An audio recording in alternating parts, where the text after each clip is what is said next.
Welcome to the Rosenfeld Review. I'm Lou Rosenfeld, and I'm joined today by the one and only Erin Weigel. Erin, hello. Hey, Lou, how's it going? It's going great. I'm really excited to be talking with you. We've been on a bit of a journey for the last year and a half or so. Erin is the author of our newest book, Design for Impact, Your Guide to Designing Effective Product Experiments. Now, everyone, that may sound just a little bit dry, but it ain't. Thank you, Erin, for making this topic. It's not a dry topic. I mean, I think for a lot of people in the design world who may be a little data nervous or cautious, any data-related topic may just be, by definition, frightening and over their heads and a little dry, but you've really done an amazing job of making this topic accessible and fun and really funny. I was even comparing you recently to Laura Klein as one of the funnier people in the field. I love Laura Klein. That's a huge honor. Thanks for saying It that. is. I'm See, glad I could make it fun. So if you're listening, what I just did was a little podcast host trick. I introduced our guest and threw her off balance by complimenting her.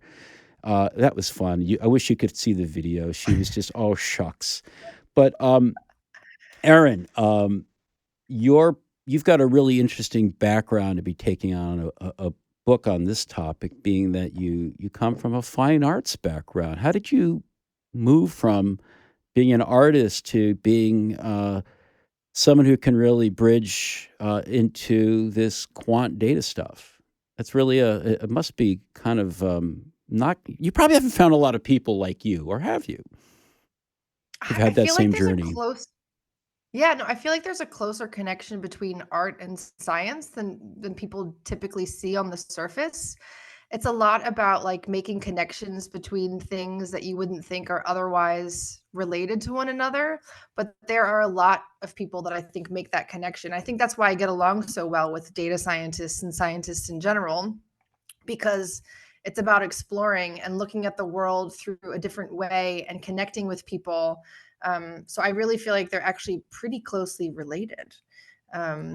But yeah, I feel like with the whole art school thing, it really taught me how to think and question everything.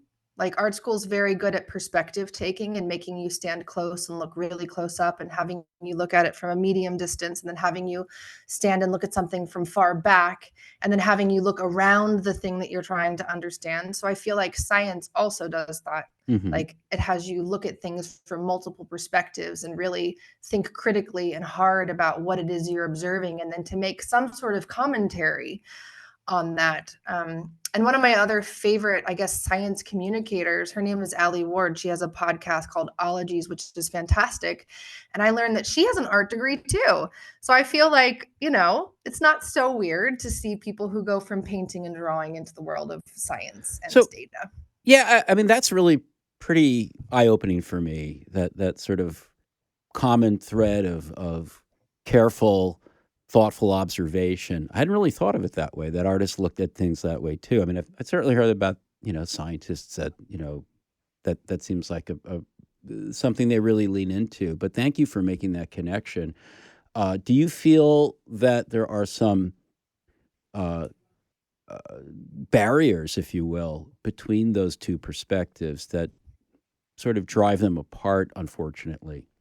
Like differences in language or some way of framing that type of observation that the respective areas do.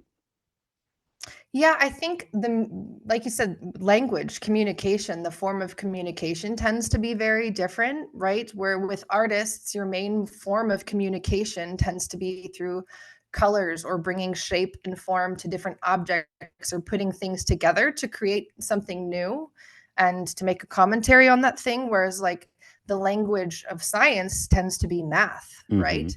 Which can be terrifying if you don't know what all the numbers and the symbols and stuff mean. But the second I reframed math as a language in my brain, it became a lot less scary because I love learning languages. And what's really interesting about math is that it's actually the language of the universe. When you think about it, it's just a different way of understanding the underlying mechanisms of how everything around us actually works. So there's some sort of inherent beauty in math and how it relates to the universe that I, as an artist, find absolutely fascinating and really beautiful. But yeah, also thinking about like artists who are also scientists, Da Vinci is probably one of the greatest examples of that. And then there's Richard Feynman as well. One of his favorite hobbies that he had was drawing. So he was an avid art fan as well too. So for the same reason of finding beauty, but it is the form or the communication mechanism, the medium that you take is pictures and imagery and colors instead of numbers and symbols and math. Well, I think in the book you do a really nice job of introducing some of that math-based language. Are there a few concepts that if someone listening wasn't going to pick up the book, you would still hope they walked away with from this podcast if this was a new topic for them? I think statistics is beautiful. Like the whole, again, when I think about artists and the stuff that we are interested in and like finding the underlying systems and structures about, humanity, society, the way the world works, all that kind of stuff, statistics is just another way of observing and learning about all those same systems that artists are really interested in. So I would say statistics and everything about how you can use predictive analysis to understand what is likely to happen and just to make well-educated guesses to help you understand the world better is a really it's beautiful and it's fun, and there's so many interesting things, there's so many interesting math phenomena to learn about. So I would say look into statistics specifically. Tell us a little bit about some of those phenomena that have been really interesting for you. Oh my God. This is where it becomes so fun. Like I I always like to know the why. Like I took like high level math classes up until I was like 15, and then I got really bored with it because they were just making me monkey numbers into a calculator and being like, chart this graph. And I'd be like, but what's the calculator doing? I don't want to just monkey the numbers in there. I want to know what the calculator is doing for me to get this outcome. So when my math teacher did not explain that to me, I was just like, well, this is stupid. I'm not doing this anymore. I'm going to take more art classes because I can figure that out myself. But yeah, so one of the things that I found most interesting was the concept of normal distribution and how that came to be. So normal distribution is basically a bell curve, which is like your standard, everybody always talks about grading on the curve or, Hmm. I don't know, performance reviews to the curve. That's referring to the normal distribution curve, which is a phenomenon that happens where a lot of things tend to fall in the middle. Things tend to collect around the mean. So you're not going to see many things on either extreme end. So not very little, not very much, most in the middle. So central limit theorem is also related to that. So I found that there was a guy back in the day who was rolling dice. He was like a famous scientist. I think it was Gauss because it's called Gaussian curve. So he loved to gamble, and he would be throwing these dice. And in order to up the probability of him winning all these gambling things, he started to like plot all of the numbers. And then when he realized that some of the numbers showed up significantly more than others, it formed a normal distribution curve in something that was supposedly random, right? So Hmm. then he started charting like the heights of trees or, population of certain cities or weights of people, and he would find that most of the values tended to collect around the mean. So he was able to replicate that, and that's what we now have as normal distribution, which is like a core foundation. And it's just a phenomenon of the universe that it happens this way. But Things it's tend to it's collect around useful, the mean. right? I mean, it's a useful Yeah. phenomenon when someone is cherry picking or misinterpreting an outlier. You beat them over the head with that normal distribution, and it's Yes, fun. It's fun to exactly. beat people over the Yeah. head with data occasionally. Um, Yeah. yeah, you're kind of reminding me of a mathematical phenomenon that I've kind of forgotten about, but you really got me excited. And actually, I covered it a lot in the search analytics book that I wrote years ago, which is the Pareto principle. Oh, yes, of course. That's a cool Hmm. one. I mean, the idea that if you plot, let's say, what people search on your site from most frequent to least frequent queries, it's like a handful of queries does all the work. So make sure they're successful, and don't worry so much about the long tail. Just focus on the short head. And that distribution comes up everywhere, from economics to linguistic analysis to, I don't know, there's really barely anything where it doesn't appear. Are there other, so, there's a lot of these phenomena lurking out there. Now, in the book, which are the ones that you really dedicate most of your time to? Yeah, mainly the normal distribution one, which is directly related to the Pareto principle, what you were just talking about, which is also related towards like the regression to the mean. So even if you have a whole bunch of data, everything always tends to regress or go back to whatever's considered average, right? I mean, that's like the main one, and then like there's of course like the empirical role or whatever, which is just another fancy way of then saying like most of it, 99.73 or whatever it is of the stuff is going to fall within 3 standard deviations of that mean, and then the rest of it is just going to be the outliers. But what happens in the outlier bits is what's really interesting and exciting, and that's where you can determine whether or not what you've designed has made an impact or not. So it's very interesting, but once we know how things in the universe behave, we can then start changing things and playing with them to see, can I actually move where this data falls based on the input that I give to it? Can I actually make an impact, and can I measure that impact or Well, not? also, I mean, I imagine, and we used to see this in search analytics, that the things that are outside the mean, I guess, a standard deviation or two outside, those outliers are interesting because they're often signifiers of new trends or dying trends, right? Yes. So if you're doing Yeah, e-commerce, I imagine that's like, oh, all of a sudden, we see outside the mean, there's some new product that people are looking for or suddenly selling, and that's really useful information. What are we going to do with that? exactly. It could be like a really helpful early indicator of where else you should be going to dig to see if there's something new to learn or explore or innovate with. So I totally agree with that. Lots of things, interesting things happen on the edges, right? Yeah. Well, now you spend a lot of time on experimentation. I mean, like just Mhm. kind of giving people certainly a really accessible primer on controls and variables and so forth.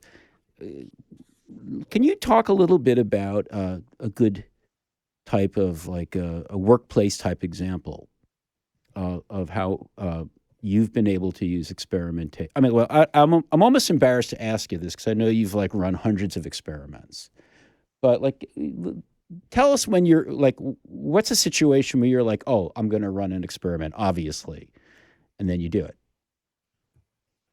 Honestly, I default to experiment, and I only don't experiment with something unless there is like technical inhibitions or something getting in the way. Maybe Hmm. there's not enough of a sample size to find some sort of significant result or whatever. But I always default to experimentation, and then so basically the way I look at how I'm going to choose, and even if I'm not able to run a randomized controlled experiment, which is the highest form of experimentation, I can still run other less trustworthy forms of experiments by looking at observational data, running different types of studies, looking at quantitative data and running different types of experiments, like I said, that maybe don't have like rigorous statistical analysis or have less reliable statistical analysis.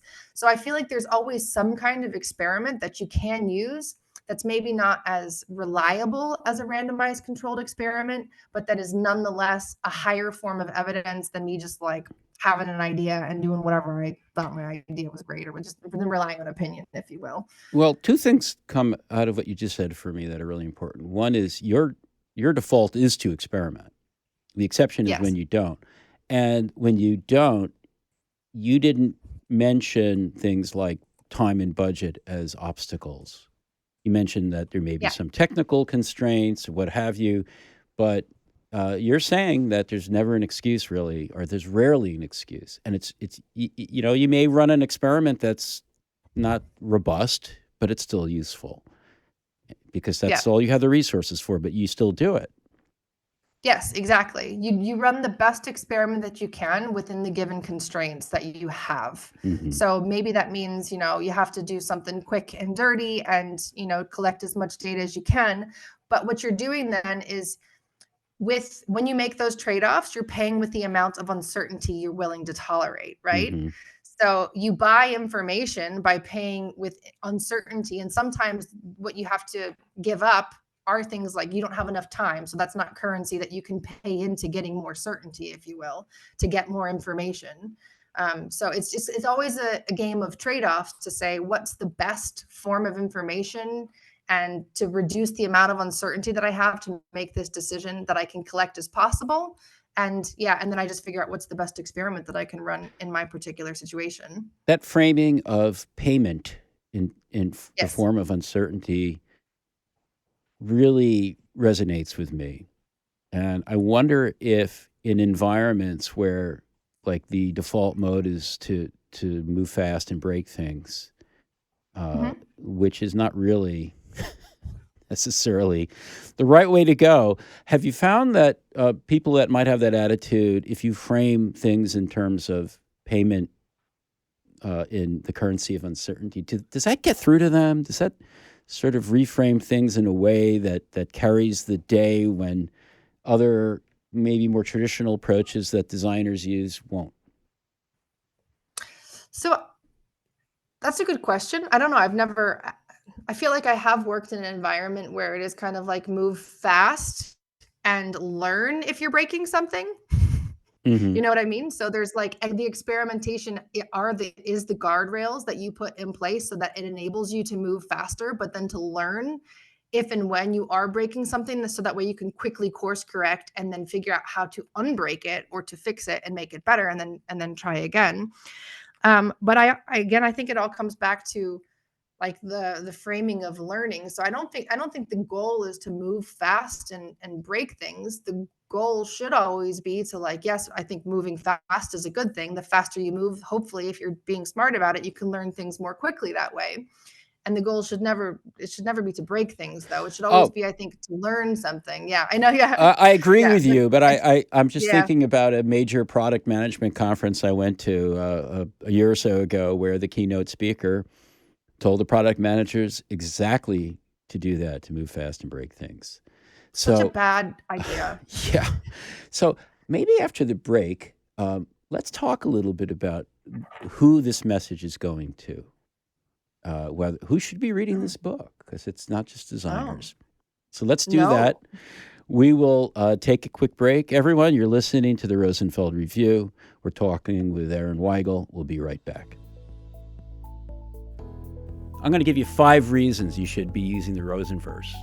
First one, where else are you going to find 100 events that you can attend for free every year, 2 a week, about product management, product design, and UX design, plus a highly engaged Slack-based community of over 13,000 of your peers. What else are you going to find in the Rosenverse? You'll find hundreds and hundreds of recordings of conference presentations and community session recordings, all in one place from a single search browser interface.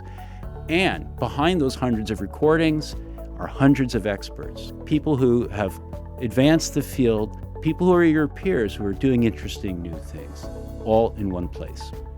Why else should you use the Rosenverse? We've been advancing the field of UX since 2005.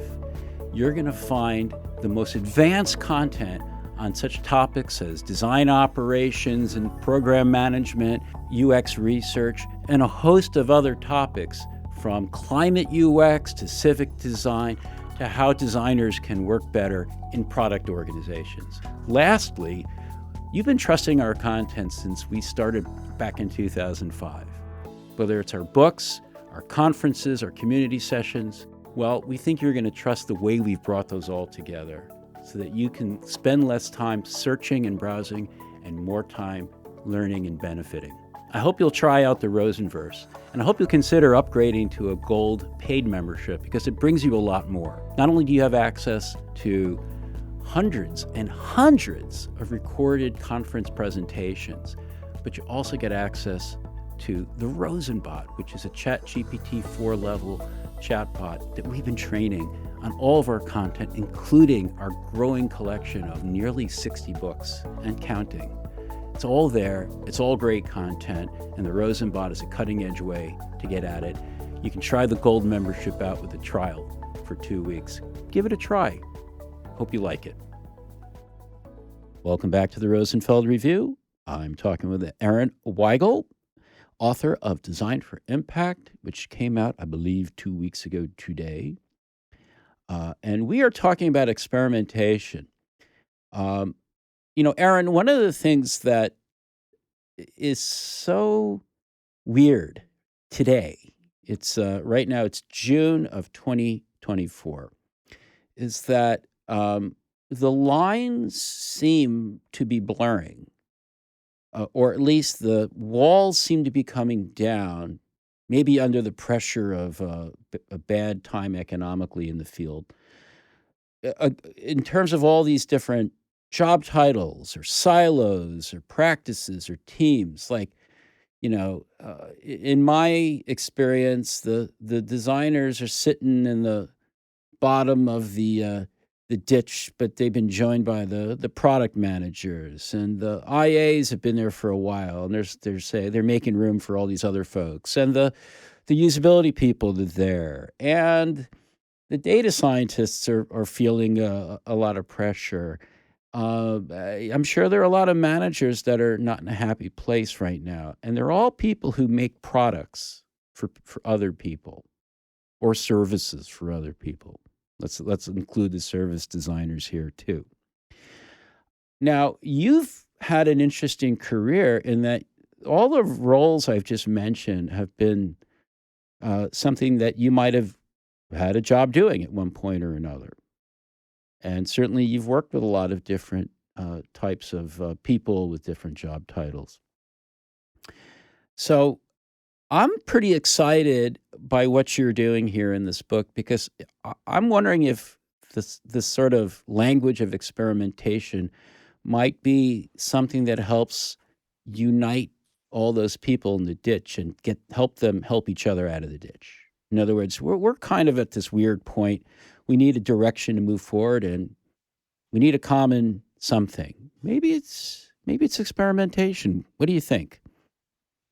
I mean, I definitely super subscribe to that, because experimentation is such a great way of looking at and interacting with the world. And it's like a great way to approach design, in my opinion, because it tries to get people away from opinions, and it tries to stretch your mind and find the truth in all of the available forms of data that you have. So yeah, I completely agree with that sentiment, that it's a great way to approach things from a multidisciplinary perspective to make things better and build better products. Have you found in your work that, like, it has been a unifier? Like, it's been the language of experimentation, or more broadly scientific method, has been something that you've been able to introduce in situations where people had their hackles up, and it helped them sort of step back from their disciplinary blinders and move forward together?